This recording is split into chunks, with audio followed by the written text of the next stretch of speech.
मैंने कहा रामचंद्र जी बुढ़ापे में जाकर के राक्षसों का संहार नहीं कर रहे हैं। कब कर रहे हैं बताओ? युवा अवस्था में। भगवान कृष्ण जी धर्म को स्थापित करने के लिए अपनी ताकत बुढ़ापे में नहीं लगा रहे हैं। कब लगा रहे हैं बोलो? युवा अवस्था में। बजरंगबली हनुमान जी अपनी वीरता का प्रदर्शन बुढ़ापे में जाकर के नहीं कर रहे हैं। कब से कर रहे हैं बोलो? युवा अवस्था से। मैंने कल भी कहा था बचपन के संस्कार ही तो 55 तक चलेंगे, और अगर कोई बचपन में ही ना सुधरे तो 55 साल की उम्र में भी वो तो दिग्विजय सिंह की तरह घोड़ी चढ़ने के सपने देखेगा, है जी। उसका मन फिर भगवान में और राष्ट्र में लगने वाला, जोर से बोलो, नहीं है। तो जो लोग कहते हैं ना कि ये भक्ति, दान, धर्म, कर्म, देश, ये सब बुढ़ापे की बातें नहीं। जिस देश के युवाओं के अंदर ये भाव जाग जाता है, मैं निवेदन कर दूं, वो देश अपने आप दिशा और दिशा से ठीक हो जाता है। जो मैंने पहले दिन प्रवचन किया था कि तुम अपनी दिशा ठीक बना लो तो तुम्हारी ग्रह दशा अपने आप ठीक हो जाएगी। उसमें शनि, मंगल, बुध, बृहस्पति का कोई दोष नहीं है, दोष हमारा अपना है। यदि हमारा ही जीवन दुख पा रहा है तो इसका मतलब कोई ना कोई हमारी कर्मों की निकृष्टता है, और यदि हमारा ही जीवन एक अच्छाई की तरफ चल रहा है तो ये हमारी कर्मों की उत्कृष्टता है।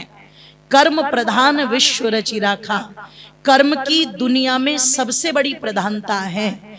इसलिए भगवान कृष्ण ने भी कहा था कर्मण्यवेदिकारस्ते मां फलेषु कदाचन, तू कर्म कर, फल तो देने वाला परमात्मा है, और जैसा तेरा कर्म होगा वो परमात्मा वैसा फल देगा, ये निश्चित जान। इसलिए अपने कर्म को सुधारने का प्रयास कर। और ये जो कर्म सुधारने की वृत्ति है ये बुढ़ापे में जाकर के पैदा नहीं होती।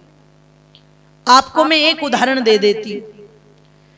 आपने 12वीं के बाद में जब आप ग्रेजुएशन में आए तो आपने क्या पढ़ा, यदि पूछ लिया जाए वो शायद याद नहीं रहता। एमए में आपने क्या पढ़ा वो याद नहीं रहता। क्यों जी, रहता है क्या बोलो? नहीं रहता। लेकिन आपने पहली, दूसरी, तीसरी, चौथी, 5वीं कक्षा में क्या पढ़ा होगा ये आपको जीवन भर तक, बोलो माताओं, याद रहता है कि नहीं रहता है? जितनी भी हमारी माताएं 50 साल से ऊपर की हैं, कई बार रसोई में चाकू रख करके भूल जाती है और चिल्लाती रहती है मिलता नहीं। फिर उसे ध्यान आता है मैंने ही तो रखा था टोकरी में, है ना। पता लगा वो 50 साल की उम्र में कभी चाकू भूल रही है, कभी अपनी दवाई भूल रही है, कभी कोई कपड़ा रख करके भूल रही है, या कभी कोई कागज रख करके भूल रही है। लेकिन बचपन में वो अपने पिताजी के साथ कहाँ गई थी, माँ के साथ कहाँ गई थी, कहाँ वो खेली थी, किस बाग से आम चुराए थे, क्यों जी, लड़के भी बोले किसके साथ लड़ाई बजी थी, सारी चीजें याद रहती है कि नहीं रहती है? जीवन भर बचपन का जो लिखावट है वो इतनी पक्की शाही है कि वो जीवन भर मनुष्य से दूर नहीं होती।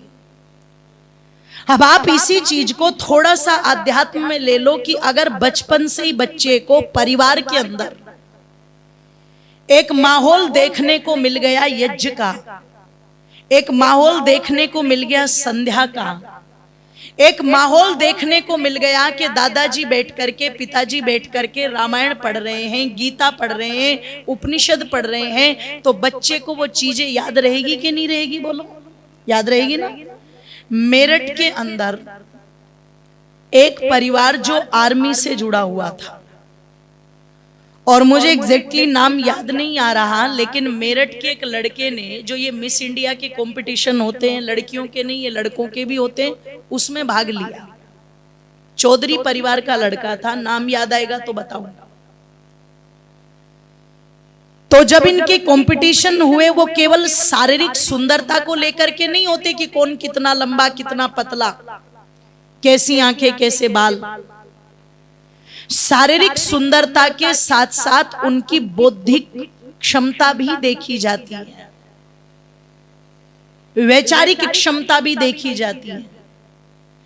इसलिए सबसे लास्ट में जब क्लियर किया जाता है कि फाइनल राउंड में कौन है जो चैंपियन बनेगा, मिस इंडिया बनेगा, उसमें मेरी माताओं इंटरव्यू टाइप का कुछ रहता है और उसमें कुछ प्रश्न किए जाते हैं।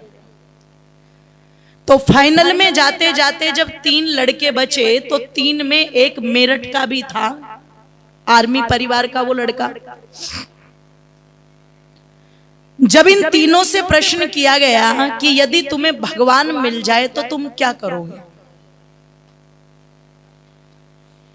एक लड़के ने उत्तर दिया, यदि मुझे भगवान मिल जाए तो मैं कहूंगा मेरे परिवार में मेरी माताजी बड़ी बीमार रहती है, उनके सारे कष्ट दूर कर दो, मैं अपनी मां के लिए प्रार्थना करूंगा। दूसरे से पूछा तुम्हें भगवान मिल जाए तो तुम क्या करोगे, इसने कहा जी मैंने बचपन से अपना जीवन बड़ी गरीबी में काटा है, अपने माँ बाप को बड़ा परेशान देखा है, तो मैं भगवान से यही प्रार्थना करूंगा, मेरे दाता तू मेरे माता पिता को या मुझे इतना धन देना कि आगे चल के हमें किसी को गरीबी न देखनी पड़े। जब इस मेरठ वाले लड़के से प्रश्न किया कि यदि तुम्हें भगवान मिल जाए तो तुम क्या करोगे, लड़के ने दोनों हाथ जोड़े और दोनों हाथ जोड़ करके वो लड़का कहता है मैं भगवान से एक ही प्रार्थना करूंगा, क्योंकि वहां पर सेकंडों में उत्तर देना होता है, घंटों का समय नहीं होता, सेकंडों में उत्तर देना है। इसने कहा मैं हाथ जोड़ करके भगवान से एक ही प्रार्थना करूंगा, सर्वे भवन्तु सुखिनः सर्वे सन्तु निरामया सर्वे भद्राणि पश्यन्तु मां कश्चित् दुख भाग भवेत्। सबका भला करो भगवान, सब पर दया करो भगवान, सबको 2 वेदों का ज्ञान और सबका सब विधि होकर मैं ये प्रार्थना करूंगा। तीनों जजेस ने निर्णय सुना दिया फाइनल। और जब निर्णय सुनाया तो इस लड़के से कहा एक बात बताओ तुम, इन दोनों ने जो उत्तर दिए इनके उत्तर में क्या था, स्वार्थ था, व्यक्तिगत चीजें थी, चाहे वो मां के लिए हो चाहे परिवार के लिए। पर तुम्हारा जो एक उत्तर था वो इतने गजब का था, एक यूनिवर्सल प्रे जिसको कह सकते हैं, एक सार्वभौमिक प्रार्थना सबके लिए, सब में तो सब आ गए, न वहां देश रहा न वहां सीमा रही, सब में तो सब आ गए। और सब में केवल मनुष्य नहीं, जोर से बोलो, जीव भी आ गए। सबका भला करो भगवान, जलचर थलचर नभचर जितने भी हैं। सडनली तुम्हारे माइंड में इतनी अच्छी प्रार्थना कैसे आई? तो वो लड़का उत्तर देता है सडनली नहीं आई सर, मेरा परिवार आर्य समाजी है, हम आर्य समाज को मानते हैं, महर्षि दयानंद को मानते हैं। उन्होंने कहा तो फिर, अरे बोले बचपन से जब से मैंने आंखें खोली हो संभाला है, मैंने अपने घर में प्रतिदिन अपनी मां को यज्ञ करते हुए देखा है। और मेरी माता जब यज्ञ करती हैं और पूर्ण आहुति करती हैं तो पूर्ण आहुति के बाद प्रतिदिन यही प्रार्थना बोलती है। तो ये तो हमारे घर के बच्चे बच्चे तो छोड़ो, पेड़ों के पत्तों पत्तों को भी ये प्रार्थना याद है। ये तो मेरे बचपन के संस्कार है जो मुझे आज यहाँ काम आ गए और जिन्होंने मुझे विनर बना दिया, जितवा दिया। ये होती है बचपन की चीज। और जिसने अपने घर में ये माहौल देखा ही नहीं, क्या होगा फिर जो द केरला स्टोरी के अंदर हुआ कि एक लड़की जिसको दिखाया गया है कि जिसकी फोटो को सोशल मीडिया पर वायरल कर दिया गया, या पता लगा जिसके साथ पता नहीं कितने मुस्लिम लड़कों ने व्यभिचार किया, वो लड़की रो करके अपने पापा से कहती है पापा तुमने बचपन में इतनी बात बताई लेकिन ये तो बताया ही नहीं कि मेरा धर्म क्या है, आपने ये तो बताया ही नहीं कि मेरी मान्यताएं क्या हैं, आपने कभी मुझे ये बताना तो आवश्यक समझा ही नहीं कि बेटे हमें किन विचारों को मान करके चलना चाहिए। आपने कभी धर्म की चर्चा तो की ही नहीं। वो लड़की जो प्रश्न कर रही है वो एक ऐसा प्रश्न है आपके लिए, आप भी विचार करो, क्या आप अपने बच्चों से अपने धर्म के विषय को लेकर के घर में कभी कोई चर्चा करते हैं क्या? जोर से बोलो है जी। बच्चों को नाम धरना तो बहुत आसान है, गधा, नालायक कहीं का, पड़ोसी के बच्चे को देख, फलाना देख, ये कहना तो बहुत आसान है। पर उस बच्चे को बैठा करके और अपने धर्म की जानकारी देना, उसके बारे में बताना, आज हमें ये मुश्किल लगता है। और कितनी आसानी से माँ बाप कह देते हैं कि बच्चे सुनते, जोर से बोलो, गलती उनकी नहीं है कि वो सुनते नहीं है, गलती आपकी है। आपने अपनी पोजीशन ऐसी बनाई नहीं कि वो आपकी सुने। आपका बच्चा आपकी नहीं सुन रहा है, लेकिन किसी की तो जरूर सुन रहा है ना। और वो जिसकी सुन रहा है, एक बार देख लो आखिरकार उसने ऐसा क्या किया कि बच्चा आपकी ना सुन के उसकी सुन रहा है। तो आप भी इस चीज को बनाते हैं और आप सोचो कि वो 14 साल 15 साल का हो जाएगा तब बनाएंगे, तब तक तो खेल खत्म। जो होगा उससे पहले होगा।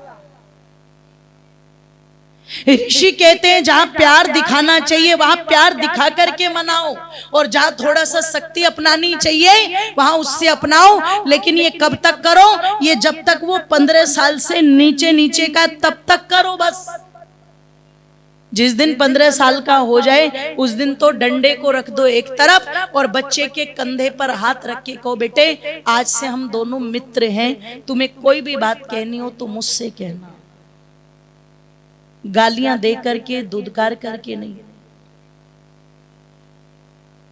सुन नहीं रहे हैं तो गलती हमारी है। आजकल मैं ज्यादातर देखती हूँ बच्चे पर एक प्रेशर रहता है, पढ़ ले पढ़ ले पढ़ ले। अब पता लगा वो छोटा सा बच्चा, इतना उसमें बोझ नहीं होता जितना उसकी किताबों में। मुझे तो हैरानी हुई, छोटा सा भतीजा है मेरा, और एक दिन पता नहीं वो क्या अपना काम कर रहा था और जब वो स्कूल का बैग भरने लगा तो 20 कॉपी।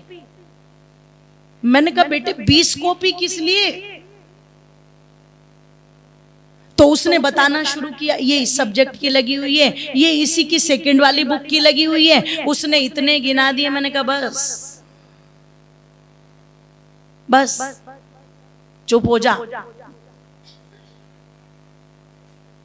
अब पता लगा कि वो छोटा सा बच्चा स्कूल से आया, तुरंत उसकी मम्मी चिल्लाती और कहती है चल ट्यूशन में, चल ट्यूशन में। बचपन कहां बचा उसका? बचा क्या उसका बचपन? बोलो नहीं। स्कूल में से आया और तुरंत उसकी मम्मी, बुरा मत मानना, बिल्कुल ऐसे बैठ जाती उनको लेके कैप्चर करके जैसे ये टॉर्चर रूम में बैठी हुई हो। और जो थोड़ा बहुत समय बचता है वो मोबाइल पर व्यतीत कर देता है। अब उसे पता ही नहीं कि मिट्टी में खेल करके जो गुण जो तत्व उसके शरीर में आने चाहिए थे वो, जोर से बोलो, नहीं आए। धूप से जो एनर्जी उसकी बॉडी को मिलनी चाहिए थी वो, जोर से बोलो, नहीं मिली। जो शुद्ध हवा उसकी नासिका के माध्यम से उसके मस्तिष्क में जानी चाहिए थी वो, जोर से बोलो, नहीं गई। और जब उसको शुद्ध हवा, शुद्ध मिट्टी, शुद्ध धूप नहीं मिल रही है तो क्या होगा? कभी आंखों पर चश्मा चढ़ता है तो कभी छोटा सा बच्चा ही पता लगा शुगर की बीमारी लेके पैदा होता है, और फिर 25-26 साल का हुआ तो उसे हार्ट अटैक हो जाए तो कोई ताज्जुब वाली बात बोलो नहीं है। ये जो मिट्टी है ना, मिट्टी, चले जाना योग ग्राम में 50-50 हजार रुपए एक सप्ताह के दे करके जा रहे हैं बड़े बड़े घर के लोग। मैंने पूछा किस लिए आए? अरे बोले हम तो मड़ बात लेने के लिए आए, मतलब मिट्टी में नहाने के लिए आए। पर ईमानदारी से बताना, पहले जब बच्चे विद्यालय से आकर के खेलने जाते थे तो मिट्टी में, मैं बता दूं क्या कहती थी माता जी, भूत बन के आए हो। बिल्कुल रहती थी और वास्तव में ही रहती थी, बिल्कुल इतनी मिट्टी बॉडी पर, भूत बन के आए हो। अब पता लगा आते के साथ में जब देखा कि भूत बन के आए हैं तो 1-2 चाटे भी लगते रहते थे, तो उससे मदर्स डे और फादर्स डे भी रोज ही मनता रहता था, वो भी रोज रोज मनता रहता था। एक डर भी बना हुआ था। आजकल इतना लाड़ प्यार में उनको सर पर चढ़ा लिया कि पता लगा बड़े होकर के हिम्मत नहीं होती है, क्योंकि वो चुटकी बजा करके 1 मिनट में बोल देते तुमने हमारे लिए, जोर से बोलो, किया ही क्या है। चाहे माँ बाप ने सब कुछ किया, पूरा लाड़ प्यार दिया हो, सब किया हो, फिर भी चुटकी बजा करके बोल देते तुमने हमारे लिए किया ही क्या है। तो कहीं ना कहीं कुछ आकलन तो है ना जो घटा होती है। घर में ये पैसे वाला आदमी कैसे बनेगा इसकी चर्चा होती है, पर ये धार्मिक कैसे बनेगा, इसके अंदर मानवता कैसे आएगी, ये एक सच्चा सात्विक इंसान कैसे बनेगा, इस पर चर्चा। जोर से बोलो। बच्चे के सामने माँ बाप झूठ बोल रहे हैं, उससे सच कहां से बुलवा लोगे आप। बच्चे के सामने माँ बाप छल कपट नीतियों पर काम कर रहे हैं, बच्चे को नीतिवान कहां से बना लोगे आप। बच्चे के सामने उसके दादा दादी का अपमान किया जा रहा है, तो उसके हृदय में अपने प्रति भक्ति का भाव कैसे पैदा कर लोगे आप। कर नहीं सकते आप। इसलिए कवि ने लिखा था बच्चा प्रश्न करता है। और क्या प्रश्न कर रहा है बच्चा,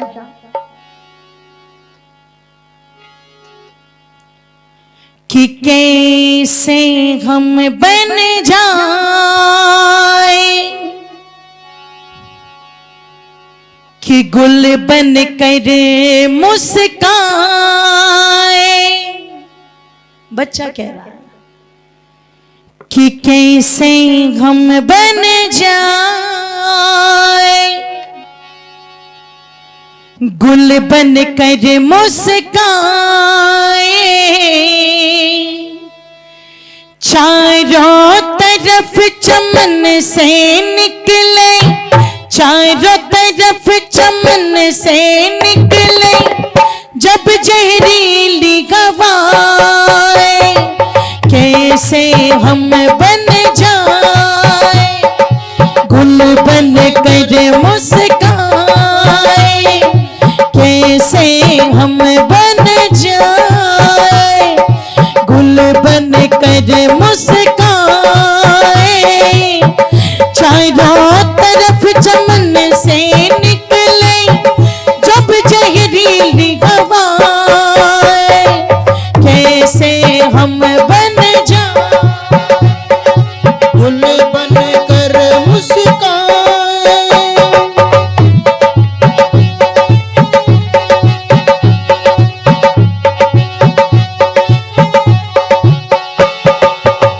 पहला दोष है माता का जो हमको नहीं जगाती है।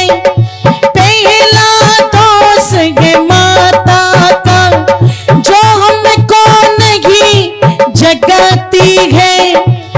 रख कर अपने पल्लों में ये डांट से हमें बचाती है। रख कर अपने पल्लों में ये डांट से हमें बचाती है। लगा लगा गर्दन पे हाथ हमको चाय पिलाती है। सोते समय भूतों की ये हमको बात बताती है।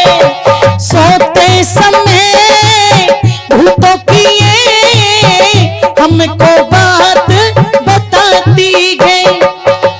क्यों ना भागे रण से हम जब, क्यों ना भागे रण से हम जब लाश पड़ी वहां पाए। कैसे हम बन जाए गुल बन कर मुस्काए। चारों तरफ चमन से निकले जब जहरीली हवाएं। कैसे हम बन जाए।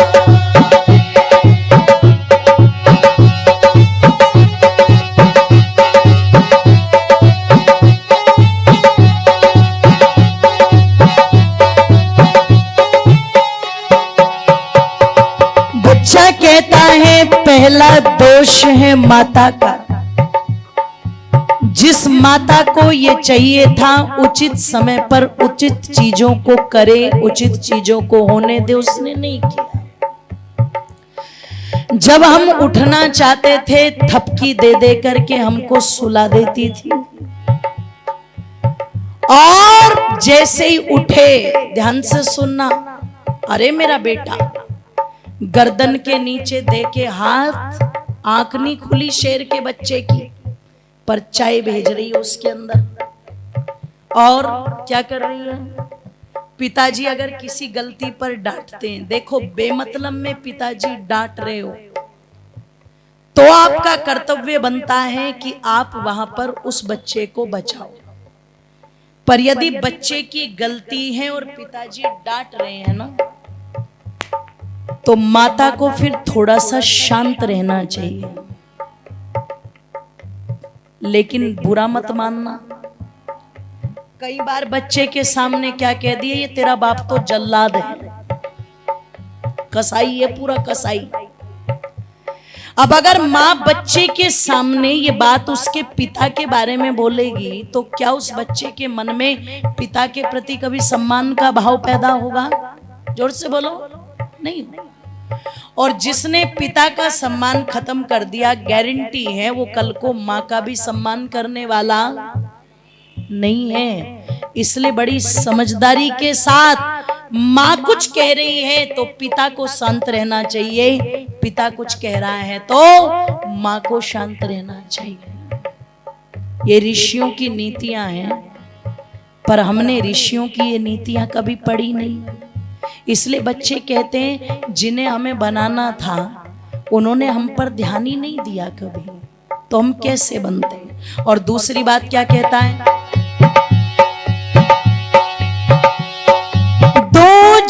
दोष पिता का है जो नहीं ध्यान में लाते हैं, दूजा दोष पिता का है जो नहीं ध्यान में लाते हैं, मम्मी के संग झगड़ा करके हमको रोज दिखाते हैं, मम्मी के संग झगड़ा करके हमको रोज दिखाते हैं, मेहमा कोई आ जाए तो दारू उसको पिलाते हैं, दारू पिलाने की खातिर चीजें हमसे मंगवाते हैं, दारू पिलाने की खातिर चीजें हमसे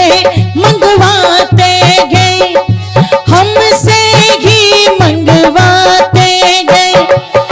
बाप हमारे सामने, बाप हमारे सामने हीरो बनकर दिखलाए, कैसे हम बन जाए, गुल बनकर मुस्काए, चारों तरफ चमन से निकले जब जहरीली हवाएं, कैसे हम बन जाए, गुल बनकर मुस्काए, कैसे हम बन जाए, गुल बनकर मुस्काए, कैसे हम बन जाए, गुल बनकर मुस्काए।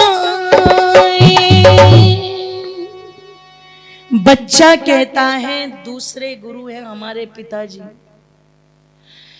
पता लगा कि वैसे तो हमारे सामने हीरो बन करके दिखाते हैं, पर ऐसे हीरो का हम क्या करें जो घर में घुसते के साथ ही गाली गलौज करने लगते हैं। अच्छा, यहां तो कोई ऐसा नहीं बैठा जो घर में बिना मतलब के भी गालियां देता हो, क्यों जी, है कोई?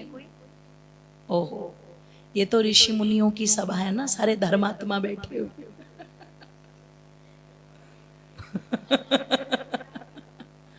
सच कह रहे हो बाबूजी आप, कि कैसे बता देगा कोई, लेकिन जो विरले होते हैं वो अपनी बुराई पहले बता देते हैं। जैसे स्वामी श्रद्धानंद की एक पुस्तक है, मेरे कल्याण मार्ग का पथिक, मैं जरूर कहूंगी, और युवा भाइयों से तो जरूर कहूंगी, बहनों से भी एक बार उस पुस्तक को पढ़िएगा आप। स्वामी श्रद्धानंद ने अपनी एक एक बुराई को वहां पर लिखा।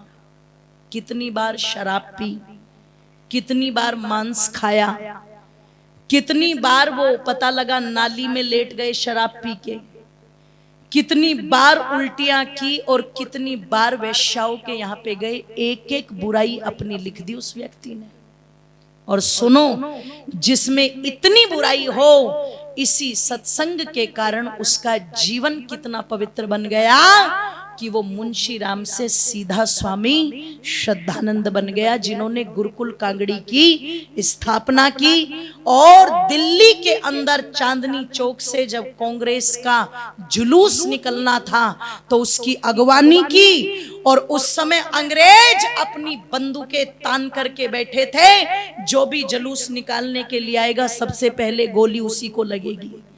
पर जब स्वामी जी को आगे आगे देखा और अपनी संगीने तानी गोरों ने, तो स्वामी जी छाती खोल करके कहते, मारो, जितनी बंदूकें मारनी है, पहले स्वामी श्रद्धानंद की छाती छलनी करो, लेकिन ये जुलूस तो आज निकल कर रहेगा। तब अंग्रेजों को कहना पड़ा था, प्लीज गन डाउन। सारी संगीनों को झुकवा करके स्वामी श्रद्धानंद भारत माता की जय बोलते हुए जुलूस को लेके आगे बढ़ गए। ओ लोगों, आगे खड़े हुए मुसलमानों ने बड़े आदर के साथ स्वामी जी को कंधों पर उठा लिया और जामा मस्जिद में, जहां उनका सबसे बड़ा मौलवी बैठता है, वहां उनको बैठाया और जामा मस्जिद की निवेदन कर दूं गुम्मद से स्वामी श्रद्धानंद का भाषण कराया। शायद वो पहले और आखिरी इंसान होंगे भारत के जिन्होंने जामा मस्जिद पर वेद मंत्र बोल करके अपना भाषण शुरू किया था। तो एक व्यक्ति उठना चाहे तो कितना ऊपर नहीं उठ सकता। बच्चे कहते हमारे पिताजी वैसे तो हमारे सामने हीरो बन के दिखाते, पर हीरो है नहीं। क्यों? गालियां देते हैं, झगड़ा करते हैं। मेहमान आ जाएं तो छत पे बैठ जाएंगे महफिल सजा के और हमें ही आवाज लगाएंगे, जा रे नमकीन लेके आ, बर्फ लेके आ। अब बताओ, छोटा बच्चा जानता नहीं है क्या? तो इन चीजों को थोड़ा सा अगर देखेंगे तो कहीं ना कहीं वो विपरीत प्रभाव पड़ता है। इसलिए जो केरला स्टोरी में लड़की बोलती है कि पिताजी आपने हमें कभी इस बारे में तो बताया ही नहीं, गलती उसकी नहीं है, ध्यान रखिएगा। तो इस पर चिंतन करें, मंथन करें, हमारे घरों में ये परंपराएं चलें, ये बढ़े। जिनको हम अपना आदर्श मानते हैं, ब्रह्मचारी कृष्णदत्त जी या स्वामी गणेशानंद जी महाराज, ये तो अपना पूरा जीवन लगा गए इसी में। तो आओ हम इस विधा को अपनाएं। इन शब्दों के साथ आपका धन्यवाद। आगामी जो हमारी सभा है वो ठीक 1 बजे आरंभ हो जाएगी, 1 बजे से 4 बजे तक चलेगी। आप लोग अधिक से अधिक संख्या में पहुंचे, समय से पहुंचे। सबका धन्यवाद। इति ओम शांति।